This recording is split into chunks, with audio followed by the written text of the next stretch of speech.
Did you know that Hal Finney, renowned cryptographer, computer scientist, and the first person to transact on Bitcoin, was cryopreserved in 2014?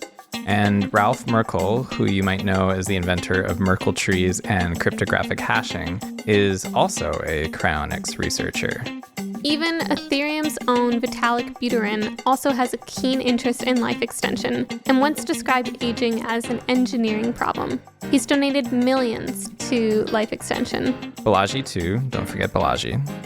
Even though the connection isn't immediately obvious, there is a huge overlap between thinkers interested in cryptography and life extension. In today's episode with Dr. Emil Kendziorra and Kai Micah Mills from CryoDAO, we'll get into some of the reasons behind this. CryoDAO's mission is to fund high-impact cryopreservation research to increase the quality and capabilities of cryopreservation. So in this episode, we'll dive into why both Emil and Kai left academia behind for cryonics research, CryoDAO's mission and the overlap between crypto and cryonics, why science should be decentralized, as well as some common misconceptions about cryopreservation. We hope you enjoy this week's episode. So let's get started. Welcome, Emil and Kai. Thank you for joining us today on the Juicecast. How are you guys doing? Pretty good. Doing amazing. Thank you for having us. Yeah, of course. So before we dive into CryoDAO, let's start with your backgrounds and what you were working on before you got involved with cryonics and crypto. So maybe we could start with you, Emil. Tell us a little bit about your background. Sure. By training, so back in the day, by training, I'm a doctor. Like a long time by now, but this was my initial part of my career. Then I went into cancer research. So I never wanted to become a doctor to go treat patients in like a rural, physician office, but always focus on research. Okay. So that's what I did, mostly cancer, mostly with the longevity and life extension long-term plan in mind back then. And then as a lot of people probably in this community agree, like academic research got me disillusioned pretty quick. And then I started tech companies, like some medical, some totally different stuff. So from data analysis to teleconsultation. Or the goal was to do something in longevity. Back then, I didn't feel like anything that I might be able to do has any high impact. And then in 2018, I decided so now is the time to actually do something in longevity. Sold my two companies, one in 2020, one in 2021. But since the beginning of 2020, I've already been full-time involved in cryopreservation. Amazing. And Kai, why don't you also give us a little bit about your background? Yeah. No, not too far off from some of the general things that Emil went through. Definitely had a similar journey with, originally I was thinking about going into longevity, maybe working on something like aging drugs and so on, and ended up getting very convinced against that and actually trying to focus on essentially covering the worst case scenario, right? Covering death itself. But definitely not a doctor. I dropped out of high school. I did also get my start in entrepreneurship through tech. Back in the day, I would create a lot of game servers and things in the gaming space, hosting companies and so on. Sold a few companies in tech, and then it was around, I think, 2021 when I finally got to the point where I had the resources to really jump in and work on the life extension stuff, which is what I've been passionate about since I was a kid. So after joining a couple different programs, meeting all the experts in the field of longevity and aging, I kind of came to the conclusion that it's very unlikely that we're going to cure aging in our lifetimes, and that we not only that, but that cryopreservation, as I've said before, directly targets the problem of death, not just one cause of death. Although aging is, of course, an extremely prominent cause of death, there's many others, and cryopreservation can enable us to combat that. So that's sort of what led me into cryo, and that's when I met Emil, and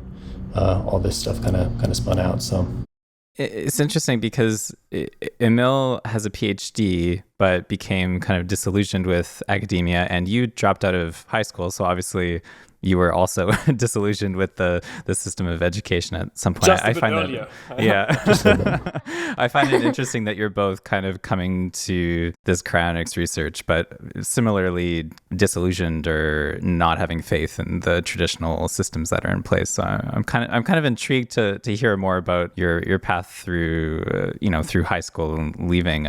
I mean, if you don't mind sharing, maybe it's too personal, but I find both of your trajectories kind of interesting in a similar but opposite way.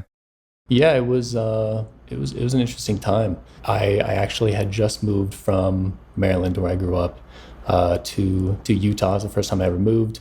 Moved across the country, didn't know anyone, and we moved out here because some of my extended family was out here, and my parents ended up getting divorced around that time, and I just had a lot of time to myself.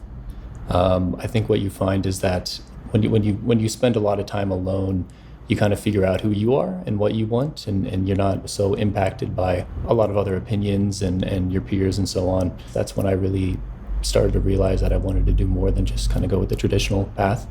It's around the time that I found a lot of things about life extension online. One of the big ones for me was Dmitry Iskov and the 2045 initiative. And I was kind of pulling away from a religion at the time. So it was just, I don't know, it was just kind of that age where I was trying to figure out who I was and what I wanted. And I realized pretty quickly that I had this sort of passion for life extension. I had this passion for not sitting in a school and learning about a bunch of bullshit that I didn't care about, right?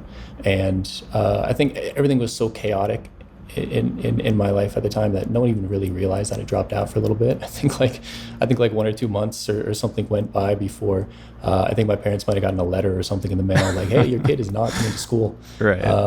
And ended up sitting down with my dad talking about it. I was making some good money on one of my Minecraft servers at the time, and I think he was so busy with his own stuff that he was like, you know what, fair enough. You seem like you at least know what you're doing here and have a plan. And so, yeah, I think in most states, honestly, it would have been a lot harder because I did leave school at 14, which isn't even legal. You do have to be 16 even with parental consent. So I think it helped that I was kind of out here in the sticks and no one was really paying that much attention to what I was doing. But yeah, I ended up leaving school after just going to a couple weeks of high school and never looked back. And since then, I've always just been building companies and yeah. Yeah, so Emil, like the reason that I was interested in these like opposing trajectories is because I used to teach at a university and have over the last year or two, perhaps similarly to your story, I don't know, but become somewhat disillusioned with the system. So I'm curious to know how you also went from this path of working within the institution to a more like entrepreneurial context in tech. Yeah, so I think it really pretty much depends on what you want to do, right? So back in the day, so in high school, I was not disillusioned at all, right? Neither in the beginning of university, because back then my plan was, so longevity has always been my driving kind of factor. And when I say longevity, I don't mean necessarily only living healthy while you're 75 or 80 or 85, right? And then dying at 86. But also what can be done while you're being healthy, of course, to live to 90 and 95 and 105 and 110. And then arguably, however long any individual chooses to, right? So back then, my plan was to go to med school, do an MD, then do a PhD. Currently, I never got around to do the PhD, so I only have an MD.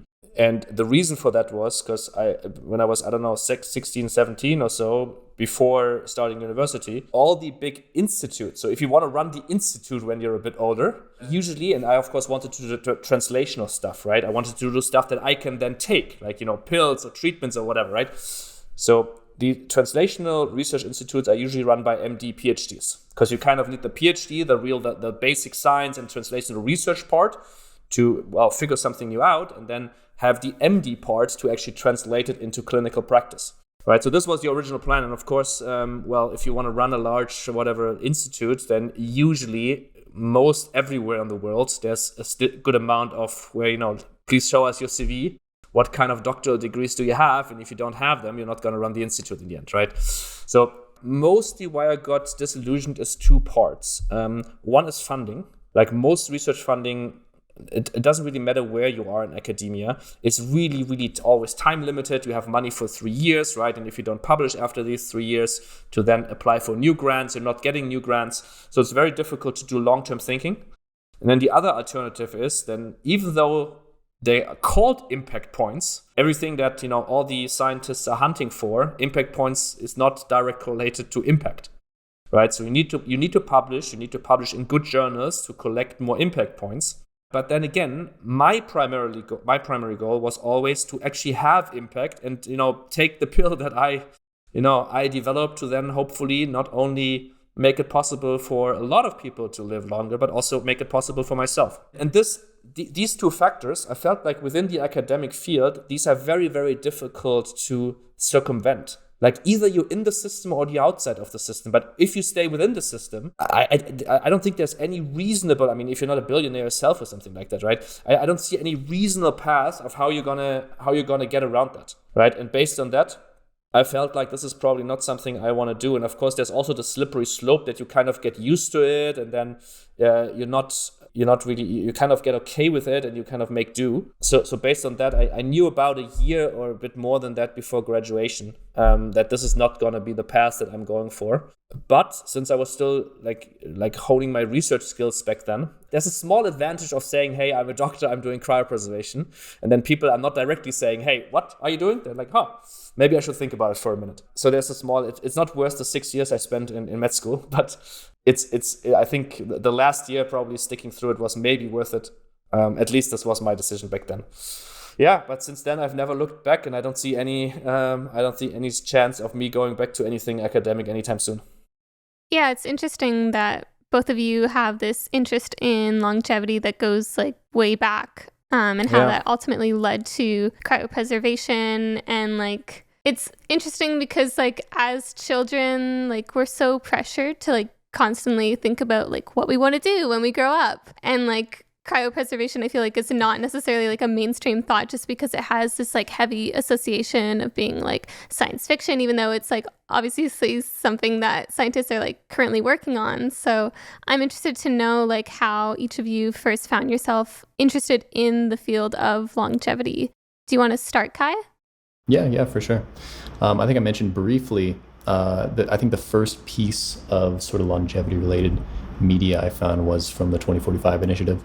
I think it was an interview with Dmitry Itskov on YouTube back in maybe 2013 or 2012 or something around that time. And he was very much into he was into like mind uploading, wanted to put people's consciousness in like a synthetic body. And it's definitely not the stuff that I'm working on right now, but it's I think just the general idea of getting that indefinite lifespan, that immortality, whatever you want to call it, through science, just like really, really stuck out to me, because I grew up very, very religious. I have a Mormon family, and you're like in any religion, you're promised eternal life. You're promised that is basically everything's going to be okay forever, right?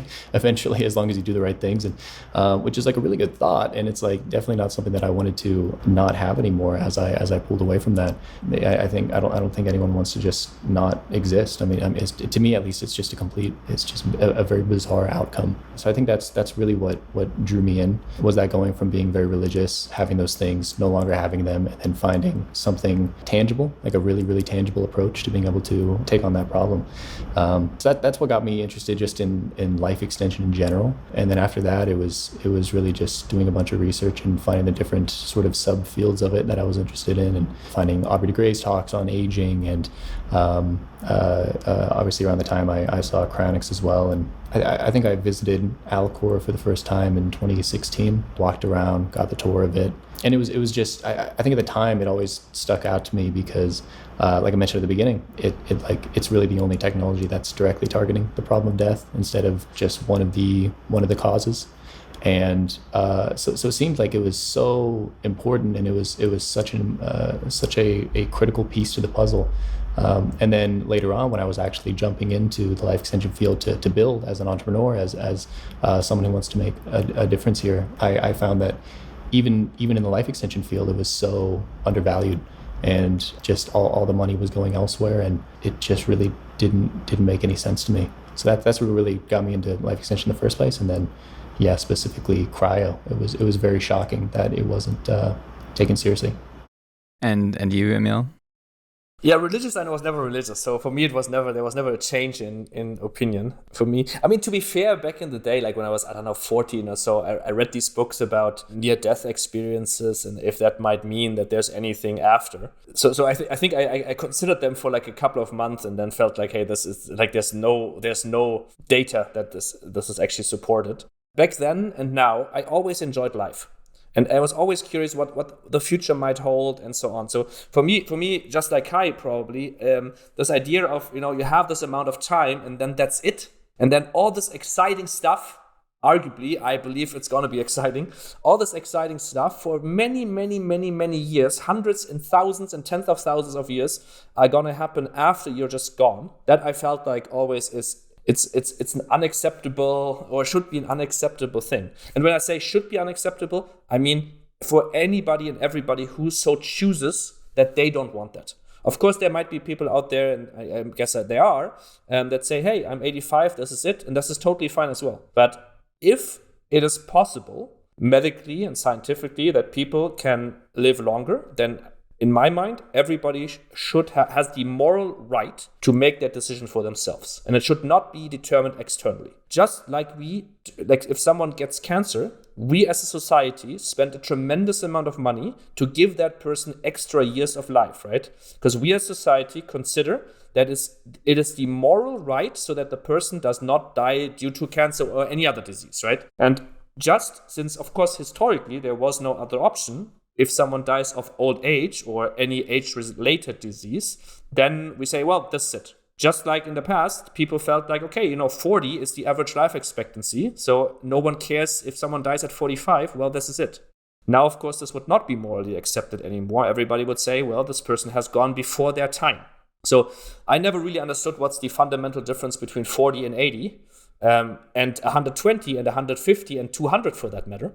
I basically back then decided, okay, so I want to dedicate my time to give people the choice, to make the choice for themselves. And everybody who says, hey, listen, I like life. I would like to see the future. I would like to experience whatever is going on in the future, societal or like what technology will be around or what humanity will do and so on and so on. That should be absolutely their right. And of course, medically, that's not possible right now. But then again, what's a better, mission to dedicate your resources and your time to. And since then I have, right? These tech companies were just, they were stepping stones. They were stepping stones to say, I don't know what to do right now. So, making money, I probably need some money, whatever I need to, whatever I want to do. And now it's cryopreservation. Oh, I love it. I wonder, we'll get into CryoDAO next, but I'm Sure. wondering if you could, either of you could speak to why cryopreservation and cryonics are, generally speaking, kind of underfunded and under-researched. To us, when we were researching this, because of course, we are not from this field, even like adjacent to this field, it seemed like a corner of research that is fairly universal, like it applies to everyone in terms of the outcomes, right? So yeah. I'm wondering if you feel that there's a certain taboo to the field that contributes to this, like the science fiction kind of connection, or why do you feel that it's not more widely adopted and widely funded? It seems like such an obvious problem to solve, but somehow it's very niche. Yeah. So I think there are two main reasons, right? One, I mean, it's not only the cryopreservation field that is underfunded, right? The longevity field has been underfunded and arguably still is underfunded as well, right? Mm-hmm. And if you go just 15 years back, this was very much a field that almost didn't exist, right? Apart from Orbit Gray having been around for about 20 years, or longer than that, but the hallmarks of aging, I think about 20 years ago, right? So this is not a field that has been big for a very long time. Just recently, it has kind of went from more niche areas to more mainstream-ish. I think one of the things is that even within the longevity field, it kind of still separates into those people who say, hey, listen, we just work on making people live healthily longer. So basically reducing the morbidity. So reducing the time when you're, let's say you're 85 and you have mental and physical impairments. We get rid of those, right? And then just a subsection of this field, and this is also not well funded and also not discussed much, is about, okay, we want to do that, yes, but we also want to live longer. And so in cryopreservation, of course, from a value proposition standpoint, is arguably a bit worse than just taking a pill and doing 2 treatments and taking another pill, right? And then just living longer. Here, it's kind of, you go into cryopreservation and then hopefully a future society or the organization is going to wake you up. So I think the main reason is the fact that the whole longevity field hasn't been funded for long. And the combination of cryopreservation, you need a bit more, arguably, mental jumps to wrap your head around cryopreservation. Whereas just taking a medication pill and living longer, that's kind of easier to kind of imagine for yourself, I would argue. Right, so I think it's this combination. So I think the people who go for cryopreservation, I think there's 2 reasons to do that. A, there is the argument that, and even if in 20 years we're going to find these very well effective pills or treatments to live longer, in those 20 years, hundreds of millions of people are dying, right? And anything that we will come up with in the longevity field, until we come up with something, there's a tremendous amount of people who die that arguably should have been given a chance as well. I think that's arguably number 1. And then the second one is, of course, predictions in biology are very, very hard. I come from the cancer field, and the cancer field has been saying it's just another 10 years, just a few more billions for the last 40 years or so. Right, and it's not anybody in the cancer field, it's the leaders in the cancer field. Just the NCI said it in 2005. In 2015, we want to have cancer cured. Not better, cured. That's 7 years ago, 8 years ago by now. There's a reasonable chance that, me and everybody else right now is going to be 85 at some point, and there's no good longevity medication, there's no good cryopreservation. And then I think the people who go into cryopreservation, at least most of them, I think, they're okay with being wrong this way around. Like there's anyway a good amount of funding in longevity. Cryopreservation is like double-digit millions in per year. It's a joke. So any additional dollar, any additional person who goes into cryopreservation has much more personal impact than running another longevity startup. And if we're wrong, then arguably, hopefully, one of the better funded startups will bring about this whatever drug, and then we just take it in 20 years. But I want to make damn sure that I'm not 85 and dying of something, and there's no good cryopreservation. Do you have anything that you want to add, Kai?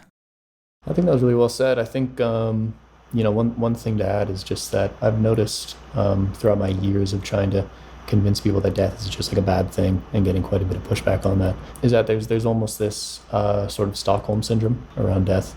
It's something that has controlled people forever, right? They learn to cope with it.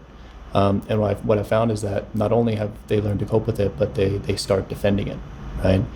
They start defending death in the sense that, they're saying it's natural, or life doesn't have meaning unless we die, or whatever these sort of excuses that their mind has sort of trapped them in. I think it's part that, and then the other part is that people just don't want to think about dying, right? They don't want to think about death. That's another coping mechanism. I think that's one that you see pretty popular. Trust me, like if I could just take a pill and live 100 more years, like obviously I would rather take that approach than be cryopreserved. It's like not the ideal outcome, but there's also just there's the reality of what's going to be possible, right? People want radical results without having a radical approach to those results.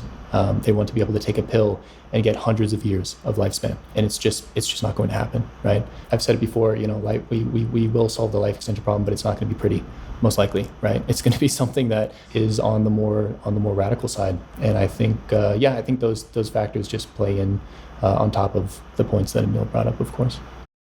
So how did CryoDAO get started from this joint interest in working on this? Can you tell us about its mission and how it initially started up? I believe we just jumped in a Twitter DM group, if I remember right, Emil, and I have prior years of experience doing crypto projects. I think you also do as well, Emil, as far as I'm aware. So we were obviously both related to that field at this point. Have a lot of connections in that field. My last startup is a Web3 game studio, right? So it was we were definitely very familiar with the DAOs that were starting up in the space and sort of the goal behind what a DAO is and what it accomplishes and how it improves on pushing science forward. And then of course with V2DAO, that was kind of the big one in longevity. And so we came together with me, Emil, and Vincent from V2DAO and just started brainstorming this. And it was funny because at the same time I brought it up with them, they were also thinking about it, and one of them had got the Twitter account and I got the domain, and we didn't even know about it until we jumped in the group together. So it seemed like it was something that was very obvious for us to put together. It made sense to all of us. So that's really how it got going. Is there anything that you want to add, Emil? You ask about what the mission here is, right? So Kai runs the cryopreservation organization, right? I run a research institute and a day-to-day cryopreservation organization. Like anything in cryopreservation is a type of endeavor that is only interested to a certain type of people right now, right? People who usually think long term and so on. Of course, we see this in our organization. So like a significant amount of our donations that we get for the research, for the nonprofit research foundation, and also from funding for the company is crypto, right? The money originates in crypto. Of course, these two fields kind of are connected, right? People who think long term, people who are willing to challenge status quo, and so on and so on. So there's a good amount of fundamental overlap between people who are interested in longevity and cryopreservation and anything, blockchain, crypto, and so on. And we thought that there's a certain type of research that is very difficult to fund, like moonshot things, like in general, like no institutional investors currently funds cryopreservation stuff, right? Because it's too long term for them. It might be a tremendously profitable and tremendously high impact, but it's just not the right thing for a normal fund generation, and they might not have the mandate. And anyway, it's a bit of a topic where some people are not totally down for yet. And we said there's a funding gap in moonshot research and in research that is just too unique, even though it might have a pretty clear path to commercialization. And a DAO fits very well due to the fact that the communities have a large overlap. And then we said, hey, that seems to be a very, very important addition to the overall research ecosystem in the longevity space. Right. Okay. So obviously there's the connection to like crypto donations, but also crypto and blockchain technology overlap of like being interested in longevity. I'm wondering if you could talk a little bit about the governance aspect of the DAO, like why you feel that this organization needs to be a DAO and like what that unlocks for CryoDAO. Yeah, I mean, the funny thing about DAOs is since it's something that's still new and being experimented with, every DAO has like DAO in the name, right? And it's like, I don't think it's going to be this way in the future. I think in general in the crypto space, like a lot of the underlying tech almost gets more light than it really should. It's almost like pitching something that's a DAO is almost like pitching your company and like really nailing down the fact that it's a C Corp, right? It's like at the end of the day, it's just the best way to get it done, right? And that's really all it should be, and that's all it has to be. I think it's a lot of people in the longevity field, a lot of buddies that I have kind of come to the conclusion, the guys who are still working on the aging parts of things, they've come to the conclusion that doing one single project is just simply not going to make enough impact to get them there in time. And a lot of what they're doing is trying to make the entire system faster, right? As far as getting research from A to Z. So it's just a good example of the entire system for getting a drug to market, for example, takes an overwhelming amount of time. It takes an unbelievable amount of money, right? Majority of scientists spend 80% of their time writing grant proposals. Like Emil said, these sort of moonshot ideas are just not going to get funded. So at the end of the day, the DAO exists because we believe that this is the fastest way to get the science done, right? We believe that the decentralized approach, the open deal flow, all these mechanisms that go into making a DAO are the way that we can get the most important research funded in a way that isn't biased, that doesn't get eventually just bogged down by bureaucracy and just leads us down the same paths that we've been down in the past. So that would be my take as far as why I wanted it to be a DAO.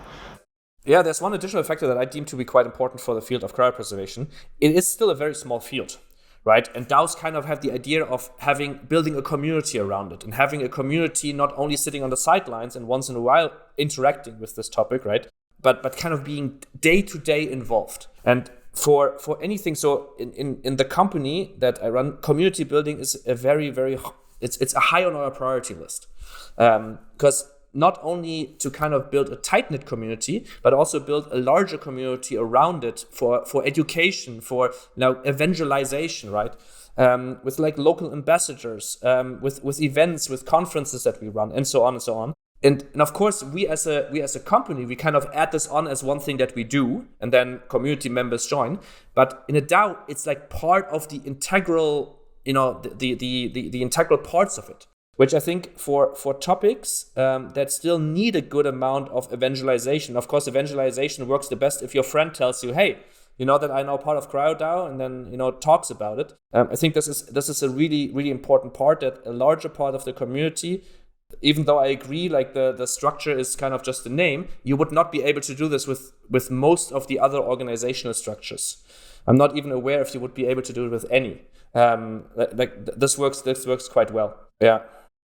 Yeah, I found it interesting how you mentioned earlier the struggle with like the funding gap in moonshot research, because with the Juicebox, like the most successful projects on the protocol have been like things that were like highly ambitious, and like the goal almost seemed like impossible, but somehow through that, like a community forms around it and like is able to achieve success. Like one example that comes to mind is actually MoonDAO, where like the goal is to like decentralize access to space research and exploration. And like obviously this is like a huge undertaking when we're like coming against like massive corporations run by like billionaires that we're working against, and like governments and all of this stuff. And so I'm wondering, like, how did you both find Juicebox, but also why did you choose to launch a project on Juicebox? If you could talk a little bit about that. Yeah, I think, and correct me if I'm wrong, Emil, I believe it was Vincent's idea. Vincent was the genius behind that decision. So I think he'd have to be the one to tell you all the reasons. But, off the bat, I know that we wanted to have a raise that was ongoing. Right. I think that's sort of a lesson that they learned in VitaDAO, was that that's something that they probably should have been doing from the beginning, is having a raise that's ongoing, something that people can keep contributing to over time and changing it as time goes on, right? And adding more incentives for people to jump in the round. I think that was really the main reason behind it. Also, it's just like a fantastic platform, right? So I mean, that those were really the two main reasons. But I think everything beyond that was Vincent's genius. So he'd be the best one to comment on that. I guess one thing that I wanted to talk about was the sustainability problem in DAOs. Like a lot of DAOs that are, I mean, I'm struggling to think of a DAO that is currently sustainable. So we're in the depths of locally not such a bad moment, but still, a bear market, and morale kind of, I don't know, it's kind of unbearable, frankly. Like it goes from being so negative to, overwhelmingly optimistic kind of on a daily basis even. And, we've seen a lot of DAOs that are struggling to find ways to generate revenue and are, ultimately not sustainable. Maybe they had a treasury in 2021, but, 2023 is a different story. So I'm wondering, like, is there a path forward for a CryoDAO to become self-sustaining and sort of what that might look like? On a high level, we're learning from VitaDAO here. Right, it's kind of a similar-ish kind of field. The projects are kind of similar-ish, and so on. We talked in the beginning about moonshots, like stuff that is not fundable, that has high impact stuff. Right, think of that as the equivalent to venture capital. If it works, it's going to be really, really great. But the probability, at least on average venture capital companies, that they're going to be really, really great and going to be tremendous financial successes is also not that super high. right? So that's one side we do. And then the other side is projects that still make sense for cell cryopreservation, for organ cryopreservation, even human cryopreservation, but are a bit lower hanging fruits, right? That have clearer paths to commercialization. Now, the unique position we have in the overall field is that since cryopreservation is such an underfunded field everywhere else, not only because it can't be very commercially viable, but also due to other factors, right? It's quite difficult to get into it. You need to kind of have understanding about cryobiology and medicine and so on. So not a lot of people do it. There are a good amount of still low-hanging fruits that you can relatively easily commercialize and then have like quick wins in quotation marks that basically the DAO is then sustainable. And then the moonshots would be kind of the kicker. If one of those works then out, and of course the idea is to fund enough that statistically like one or a couple are gonna work out, that's gonna be then make it more than or significantly more than sustainable. And one more additional factor is we talked a lot about like the funding gap in this field of cryopreservation, right? And this of course translates to academic research labs as well, and also private research labs, right? So with relatively small contributions from the DAO, you are able to negotiate relatively advantageous conditions with potential research partners. Meaning, arguably, and of course, this needs to be proven over the next years, we have relatively clear paths to make the DAO sustainable, maybe a bit faster than in other situations or in other fields. And these kind of two combinations, this twofold approach, this is the approach that we're going to do. Yeah. Do you have anything that you want to add to that, Kai? I think maybe just briefly I'll say, DAOs are an experiment right now, right? And pretty much everything, for someone who's been in crypto since, I don't know, like 2017 or something, you have a lot of projects that call themselves decentralized, right? But are just not decentralized, right? At all. And I think with most DAOs, we see the same thing, right? Is that it's called a decentralized autonomous organization.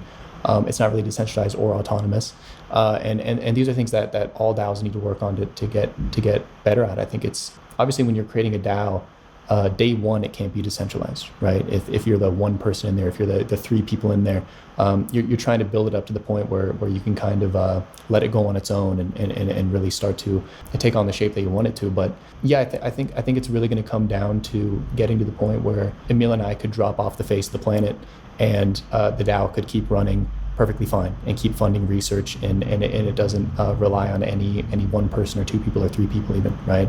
So I think that's one of the things that we're going to just focus on, right?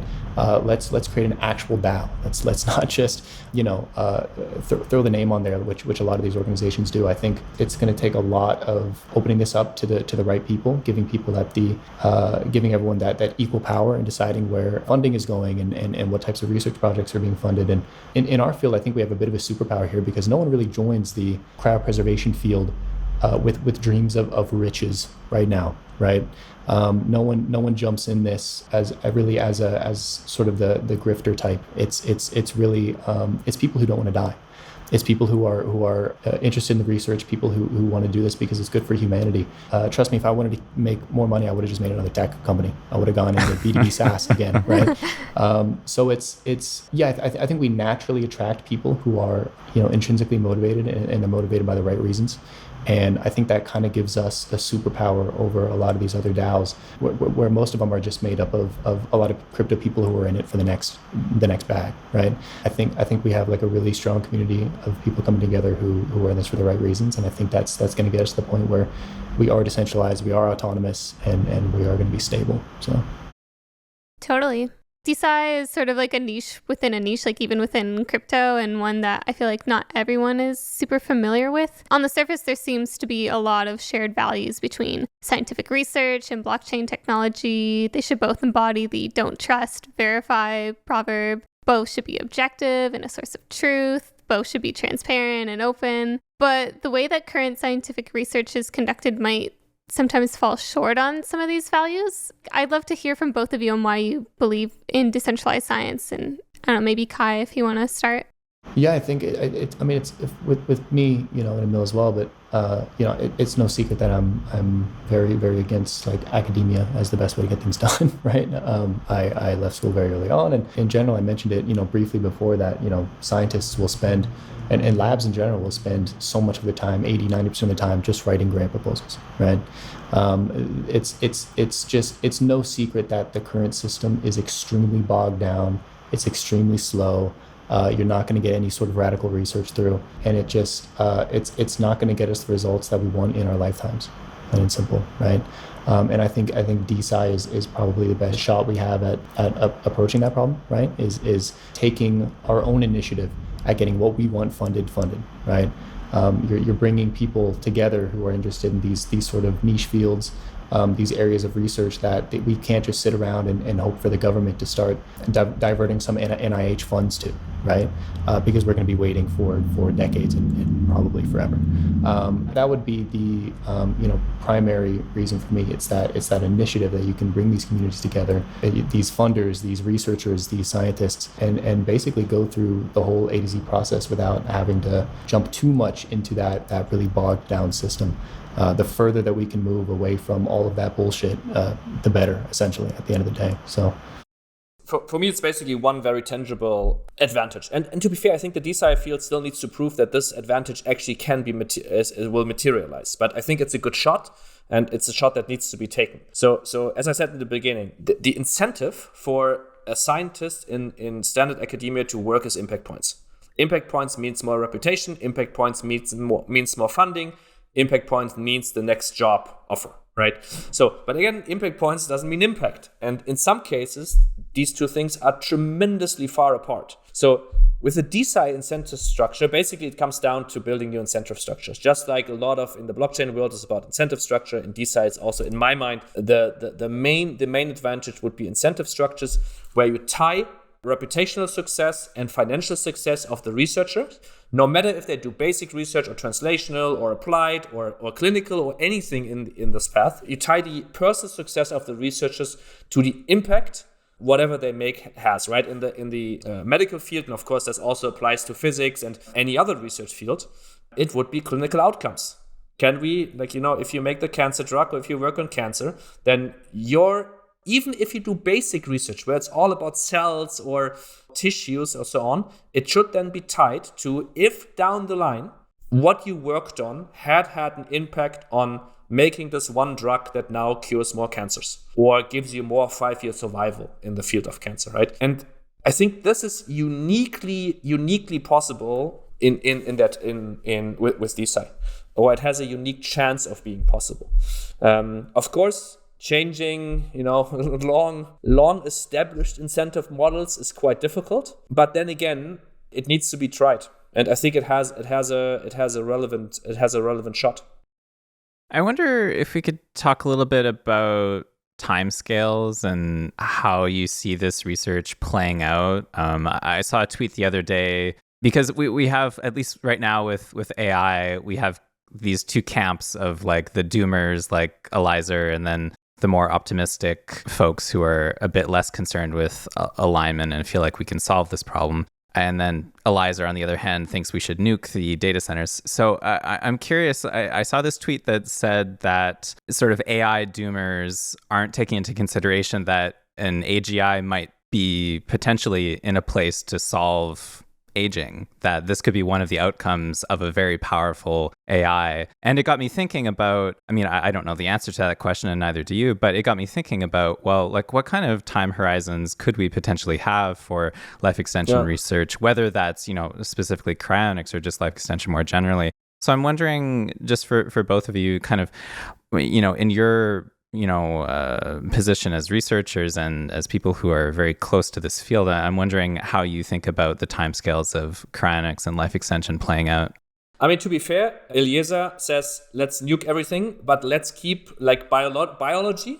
Any research and large language models trained on biological data would still be allowed, right? So I think he at least thinks about the potential downside that if you delay a potentially aligned AI by 20 years, that you would cause a lot of lives basically to be lost that would otherwise have been saved. So I think the predictions, of course, would need to be assuming we don't have non-aligned AI or we don't have aligned AI, because at that point, all predictions go out of the window. So let's say we're in a world where, AI is not being developed, or it will take significantly longer than you would achieve longevity otherwise. And of course, all my answers are going to be highly speculative and slightly cop-outs, because I don't know. I decided to go out of the longevity field and into the cryopreservation field because I think it will take many decades. And of course, I said before that, of course, even if it just takes 1 decade, there's a lot of people dying during that 1 decade, millions of people. In the end, my decision was basically coming down, do I think that I will still make it with longevity research of being not needing to die at 85, right? And I deem that to be unlikely. And if anybody wants to bet against me, I'm happy to take a bet on my beliefs. So I think extending maximum lifespan by a relevant amount, like 3 months, sure, we might be able to do that. But of course, back in the day when Aubrey was talking, like 20 years ago, everybody was talking about longevity escape velocity. The idea that by every year you get older, due to technological advancement, you gain more than 1 year of extra life, right? So that basically, due to technology getting better and better, you don't need to die at all anymore. I think that is going to be, unfortunately, significantly further away than we hope, meaning I will still die without that. Oh, and by the way, if we talk about the longevity field, of course, we need to separate this longevity escape velocity, from health span extension, where we just, in quotation marks, do things where we live healthily while we're getting old. That will be possible pretty soon. You see this right now, right? The morbidity curves are already morbidity is already compressed right now. On the cryopreservation side, you need to, of course, again here separate. You can put people into cryopreservation any day. You can cryopreserve tissue. You can cryopreserve cells. You can cryopreserve organs. You just can't take them out yet. Until you will be able to take them out, while cells and tissue again works, organs will probably be in the decades. Not many decades, but maybe a decade or maybe a bit more, depending, of course, on research funding. To bring a human back from cryopreservation. First of all, we're not in principle know if this really will work, but again, we also don't know anything why it shouldn't work. This will probably take, in my mind, even if my wildest dreams, not my wildest dreams, but my realistic wildest dreams come true, and we get a good amount of additional funding over the next years, right? We don't have 10 million per year as the whole field, but let's say a few hundred, then this will still take many, many decades. And this is a pretty complex problem. The only big advantage it has is that once you're cryopreserved, if you cryopreserve 10 years or 50 years or 100 years or 500 years, as long as the organization is still around, it doesn't matter. You can just wait it out, right? You wait it out until it is possible. So you kind of have this, it's a stopgap measure, right? All the other stuff needs to be figured out as well. But, the alternative is, of course, you being buried or cremated. And for that, I've never been religious enough to believe in that. And then the cryopreservation is arguably the better option. But when it will be possible, I don't know, many decades. Yeah, and forgive me if it's a a question that someone would ask, only from an outsider's perspective. No worries. But hope you don't mind. Kai, do you have anything that you want to add?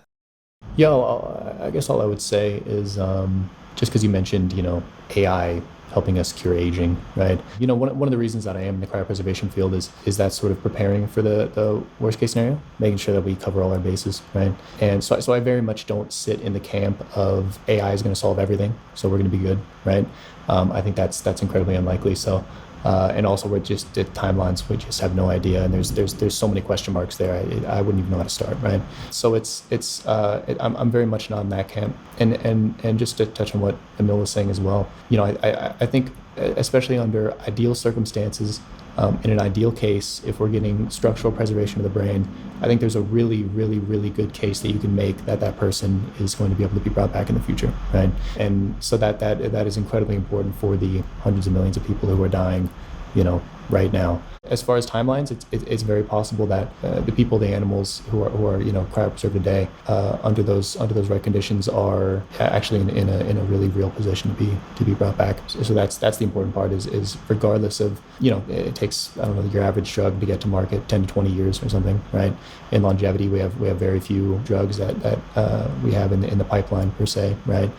Maybe rapamycin will get there. We really don't know yet, but still we're looking at many years out, right? So it's it's important to understand that people are dying right now, and we have a solution that might work right now, and that's sort of that's where my focus is. But first time we disagree. Either AI is going to solve everything, or we're all going to go away.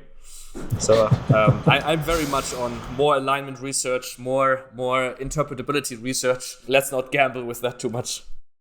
Is there anything about cryonics that you wish more people knew, whether that's like common misconceptions or myths or things like that? There's probably a long list. Yeah. So yeah. Like misconceptions and so on, there's probably a long list. I think if you're not far in the field, right, of course, media kind of, the picture that I always fight against if I give interviews is like, a brain in an ice cube. So a lot of people think it's freezing, right? Like freezing the body, and then there's a lot of ice crystals and so on. Everything we do in cryopreservation is to avoid freezing, right? It's not freezing. It's a physical process called vitrification. So basically cooling to very low temperatures without ice crystal formation. So all the damage that you would normally get with ice crystals formations, you avoid under good cryopreservation conditions. I think the other main, at least, thing that I would feel like people should think about more is the fact that, cryopreservation is done at a time when current medical technology has said we can't do anything anymore. We've tried all the cancer cures, we've tried all the heart disease cure, we've tried everything. Current medical technology can't do anything. And now, as a last effort, basically, your choice is to be cremated or buried, or be cryopreserved. And again, I think if you're cremated or buried, your chance to come back or be around is zero, or as close to zero as you can be. Cryopreservation, I can't tell you exactly how high the chance is, but it's definitely going to be better. And under good conditions, if cryopreservations are being done in good conditions, if you look at the brain structure, if you look at the ultrastructure of the cells, this all looks great. So as much as we understand, as much as research understands where consciousness and memory and identity and all the stuff that probably all of us do value, where that stuff comes from, as much as we understand under good cryopreservation conditions, this is still there. So I think there's a reasonable, again, I don't know the percentage, definitely better than cremation, but I don't know how much better, but it's probably, some people say I shouldn't be that negative, but I think it's definitely much, much better. And then again, if people are not very, very confident that medical technology will get much, much better in the future, soon, and at the same time they want to live longer, then I think, either putting your money into alignment research for AI to have positive AI, or put your money into cryopreservation research. And if we're wrong, I'm happily wrong. But basically, as long as we're gambling with our life, in my mind, you should build as many backups and hedges as you can. And of course, cryopreservation is kind of a hedge. But then again, medical technology in the past has not progressed that much as we thought. See cancer research. So a couple people already now talk more and more. Hey, cryopreservation is going to be Plan A.